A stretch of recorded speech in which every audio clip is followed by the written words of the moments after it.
It is an ancient mariner, and he stoppeth one of three. By thy long grey beard and glinting eye, now wherefore stop thou me? The bridegroom's doors are open wide, and I am next of kin. The guests are met, the feast is set, mayst hear the merry din. He holds him with his skinny hand. There was a ship, quoth he. Hold off! Unhand me, grey-beard loon! Else soon his hand dropped he. He holds him with his glintering eye. The wedding guest stood still, and listens, like a 3-year child. The mariner hath his will. The wedding guest sat on a stone. He cannot choose but hear, and thus spoke on that ancient man, the bright-eyed mariner. The ship was cheered, the harbour cleared, merrily did we drop, below the kirk, below the hill, below the lighthouse top. The sun came up upon the left, out of the sea came he, and he shone bright, and on the right went down into the sea. Higher and higher every day, till over the mast at noon. The wedding guest here beat his breast, for he heard the loud bassoon. The bride hath paced into the hall, red as a rose is she, nodding their heads before her goes the merry minstrelsy. The wedding guest he beat his breast, yet he cannot choose but hear, and thus spake on that ancient man, the bright-eyed mariner. And now the storm blast came, and he was tyrannous and strong. He struck with his o'ertaking wings, and chased us south along, with sloping masts and dripping prow, as who pursued with yell and blow, still treading the shadow of his foe. The forward bends his head, and the ship drove fast, loud roared the blast, and southward aye we fled. And now there came both mist and snow, and it grew wondrous cold. And ice, mast high, came floating by, as green as emerald. And through the drifts the snowy cliffs did send a dismal sheen, nor shapes of men, nor beasts we ken. The ice was all between. The ice was here, the ice was there, the ice was all around. It cracked and growled and roared and howled, like noises in a swound. At length did cross an albatross, through the fog it came. As if it had been a Christian soul, we hailed it in God's name. It ate the food it ne'er had eat, and round it flew. The ice did split with a thunder fit, the helmsman steered us through. And a good south wind sprung up behind, the albatross did follow, and every day for food or play came to the mariner's hollow. In mist or cloud or mast or shroud, it perched for vespers 9, whiles all the night through fog smoked white glimmered the white moonshine. God save thee, ancient mariner, from the fiends that plague thee thus. Why look'st thou so? With my crossbow I shot the albatross. The sun now rose upon the right.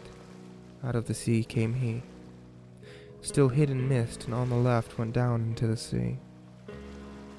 And the good south wind still blew behind, but no sweet bird did follow, nor any day for food or play came to the mariner's hollow. And I had done a hellish thing, and it would mark 'em woe, for all averred I killed the bird that made the breeze to blow. Ah, wretch, they said, the bird to slay that made the breeze to blow. Nor dim nor red, like God's own head, the glorious sun uprist. Then all averred I killed the bird that brought the fog and mist. 'Twas right, they said, such birds to slay that bring the fog and mist.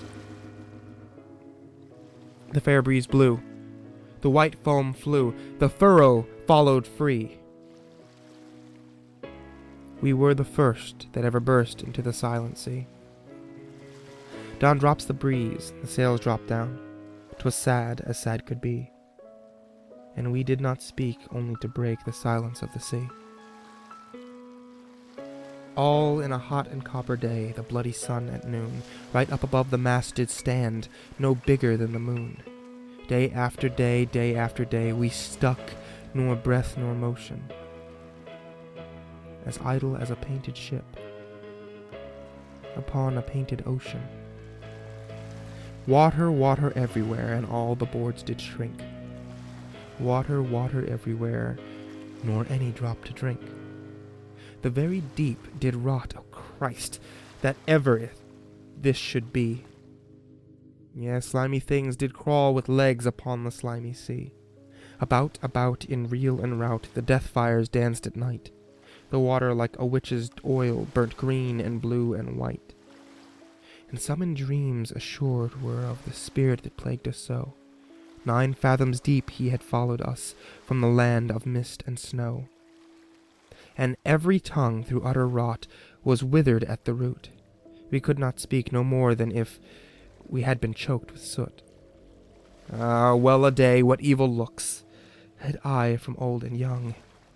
Instead of the cross, the albatross around my neck was hung. There passed a weary time. Each throat was parched and glazed each eye. A weary time, how glazed each weary eye. When looking westward I behath a something in the sky. At first it seemed a little speck, and then it seemed a mist. It followed and moved, and took at last a certain shape, I wist. A speck, a mist, a shape, I wist, and still it neared and neared. As if it dodged a water sprite, it plunged and tacked and veered. With throats unslaked, with black lips baked, we could nor laugh nor wail. Through utter drought all numb we stood. I bit my arm, I sucked the blood, and cried, "A sail! A sail!"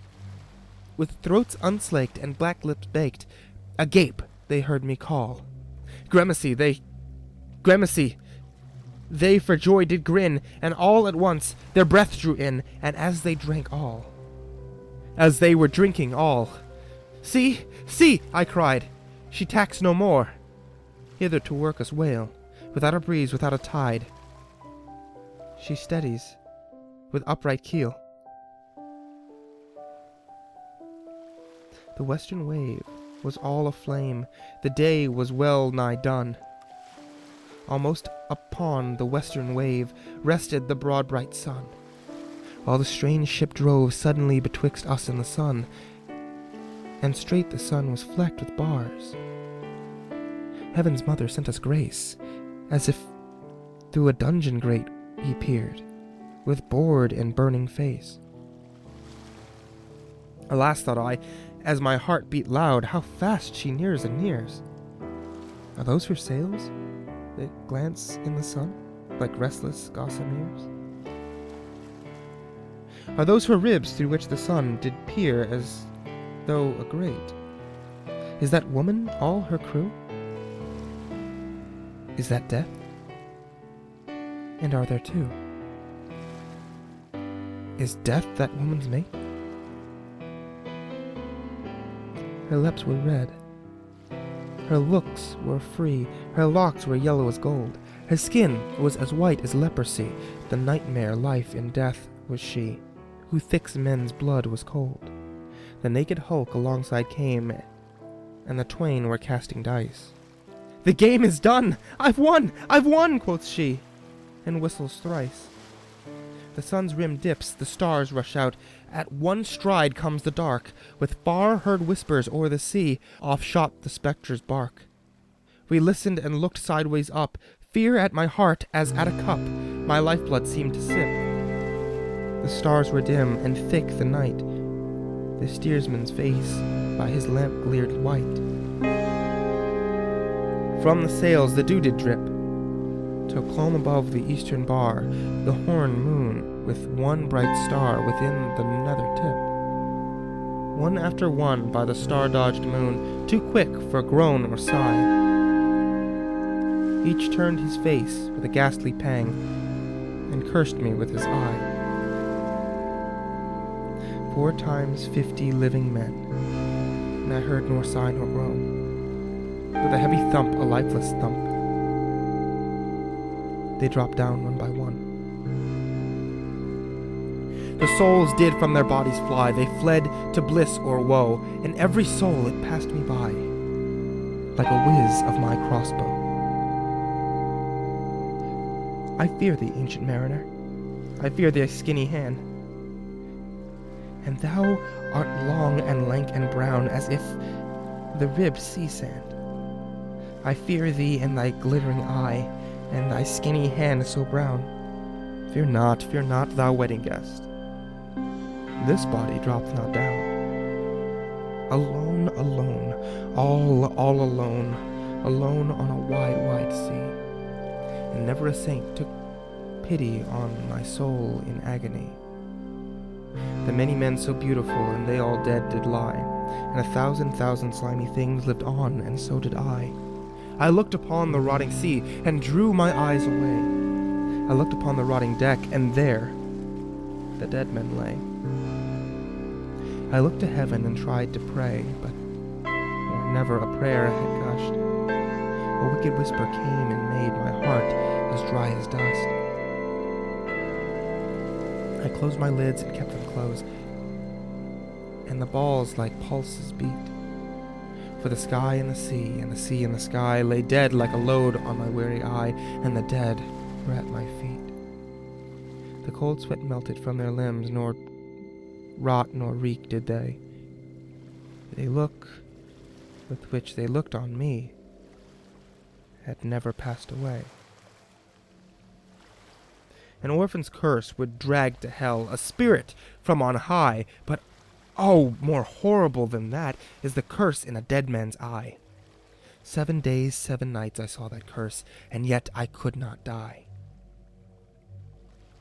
The moving moon went up the sky, and nowhere did abide.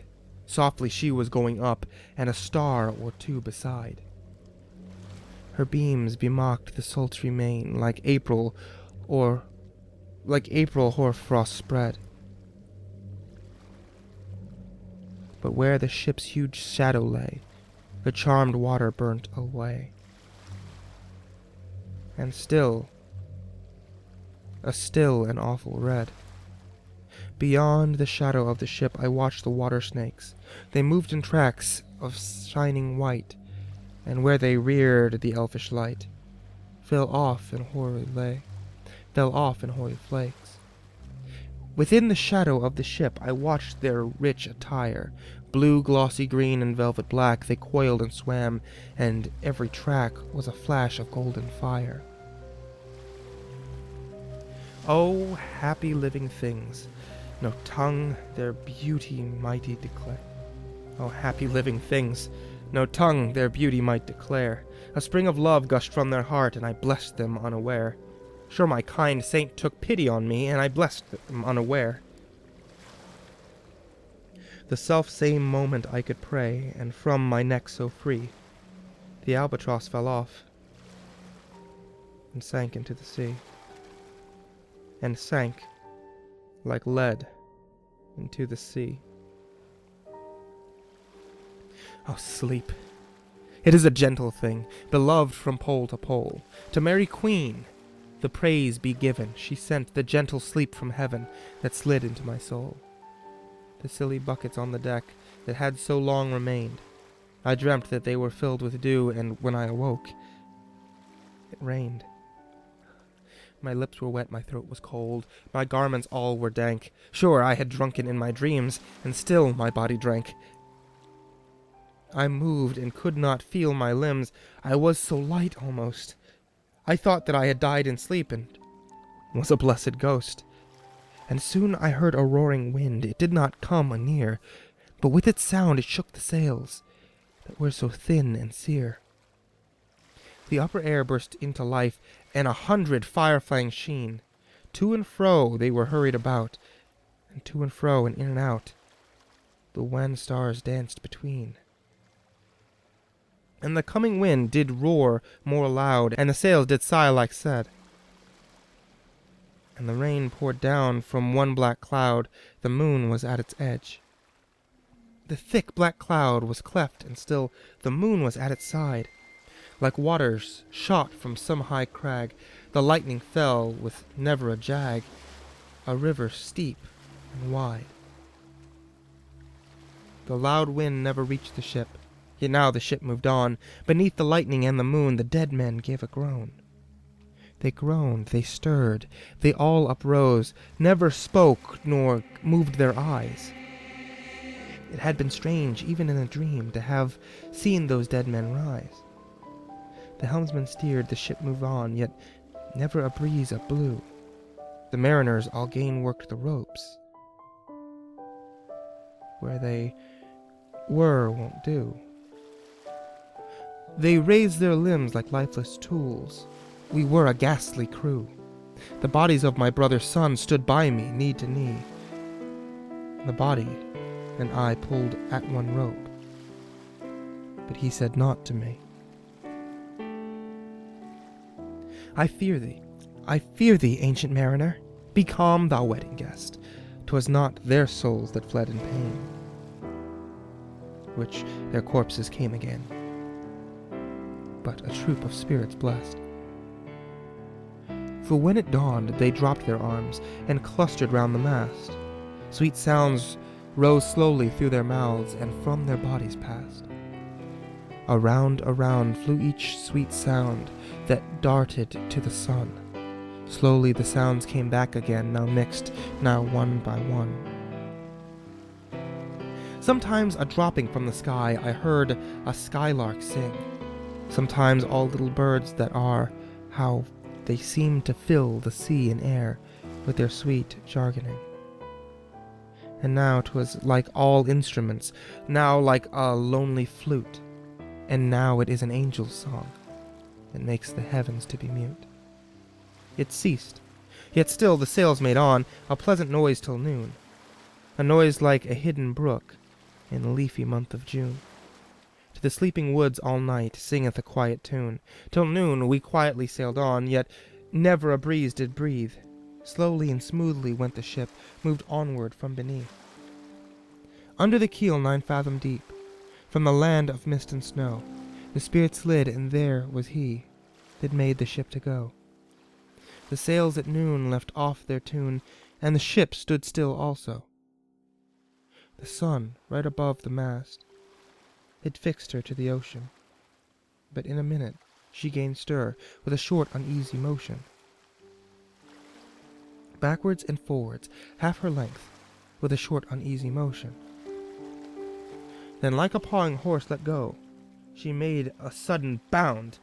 It flung the blood into my head, and I fell down into a swound.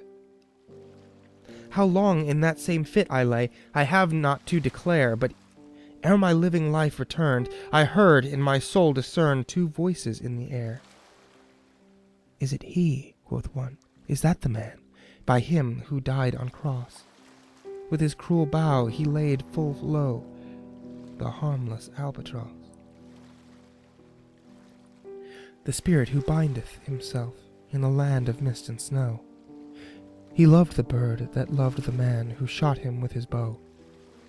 The other was a softer voice, as soft as honeydew. Quoth he, the man has penance done, and penance more will do. But tell me, speak again, thou soft response renewing. What makes the ship drive on so fast? What is the ocean doing? But tell me, speak again, thou soft response renewing. What makes the ship drive on so fast? What is the ocean doing? Still as a slave before his lord, the ocean hath no blast. His great bright eyes most silently up to the moon is cast. But he must know which way to go, for she guides him smooth or grim. See, brother, see, how graciously she looks us down on him. But why drives on the ship so fast, without or wave or wind? The air is cut from before, and closes from behind. Fly, brother, fly, more high, or we shall be lated. For slow and slow that ship will go, with the mariner tranced and abated. I woke, and we were sailing on, as in gentle weather. 'Twas night, calm night, the moon was high. The dead men stood together. All stood together on the deck, for a carnal dungeon fitter. All fixed on me their stony eyes, that in the moon did glitter. The pang, the curse, with which they died had never passed away. I could not draw my eyes from theirs, nor turn them up to pray. And now the spell was snapped once more. I viewed the ocean green, and I looked far forth, yet little saw of what had else been seen.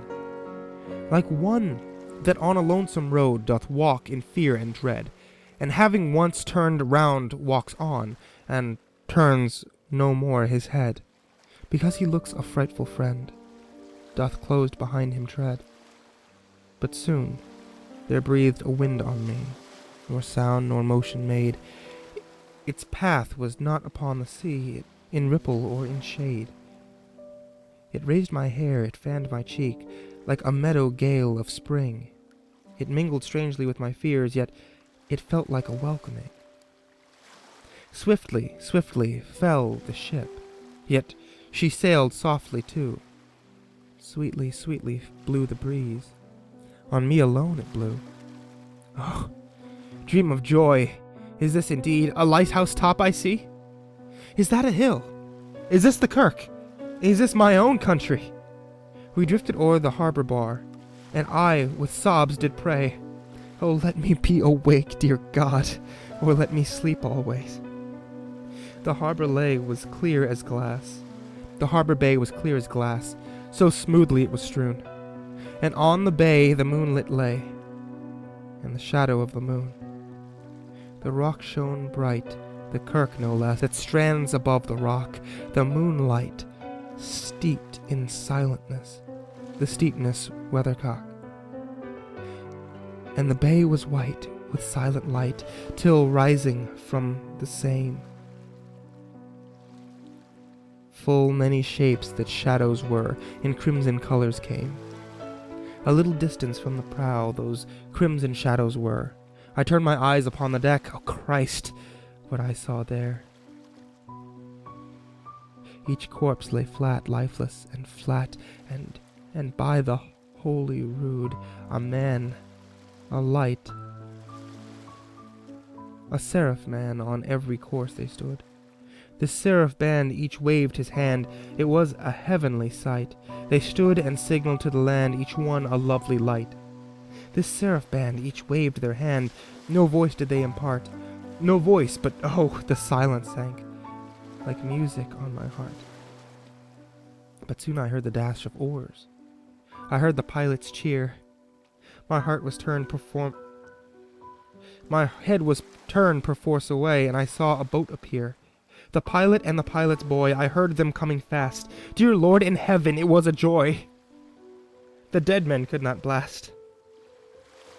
I saw a third, I heard his voice. It is the hermit good. He singeth loud his godly hymns that he made in this wood.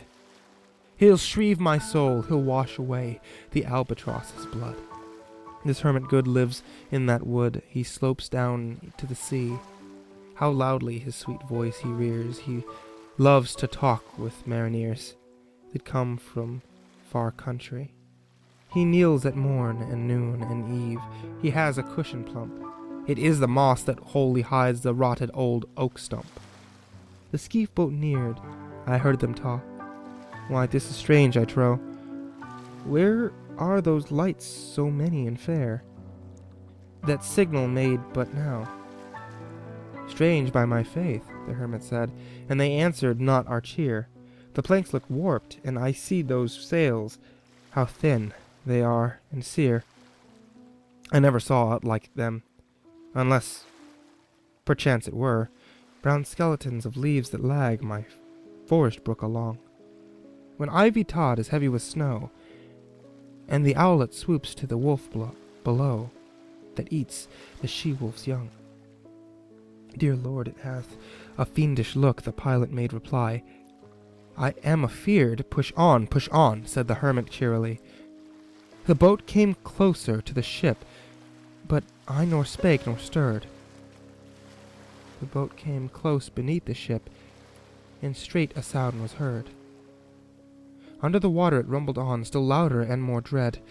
It reached the ship, it split the bay. The ship went down like lead. Stunned by that loud and dreadful sound which sky and ocean smoke, like one that had been 7 days drowned, my body lay afloat. But swift as dream myself I found within the pilot's boat. Upon the whirl where sank the ship, the boat sprung round and round, and all was still save that the hill was telling of the sound. I moved my lips, the pirate shrieked, and fell down in a fit. The holy hermit raised his eyes and pray where he did sit. I took the oars, the pilot's boy, who now doth crazy go, laughed loud and long, and all the while his eyes went to and fro. Ha ha, quoth he, full plain I see the devil knows how to row. And now, all my own country, I stood in the firm land. The hermit stepped forth to the boat, and scarcely he could stand. Shrieve me, holy man. The hermit crossed his brow. Stay quick, quoth he, I bid thee say, what manner of man art thou? Forthwith this frame of mine was wretched with guileful agony, which forced me begin my tale, and then it let me free. Since then, an uncertain hour, that agony returns, and till my ghastly tale is told, this heart within me burns. I pass like night from land to land, I have strange power of speech. That moment that his face I see, I know the man that must hear me. To him my tale I teach. Which loud uproar bursts from the door, the wedding guests are thou. But in the garden bower the bride, and bridemaids singing are. And hark the little vesper bell, which biddeth to me prayer. A wedding guest. His soul hath been alone on a wide, wide sea. So lonely 'twas that God himself scarce seemed there to be. Oh, sweeter than the marriage feast, 'tis sweeter far than me, to walk together to the kirk with a goodly company. To walk together to the kirk and all together pray, while each to his great Father bends, old men and babies and loving friends, and youth and maidens gay. Farewell, farewell, but this I tell to thee, thou wedding guest. He prayeth well, he loveth well, both men and bird and beast. He prayeth best, who loveth best. All things both great and small, for their dear God who loveth us, he made and loveth all. The mariner whose eye is bright is gone, and now the wedding guest turned from the bridegroom's door. He went like one that hath been stunned, and is of self forlorn, a sadder and a wiser man. He rose the morrow's morn.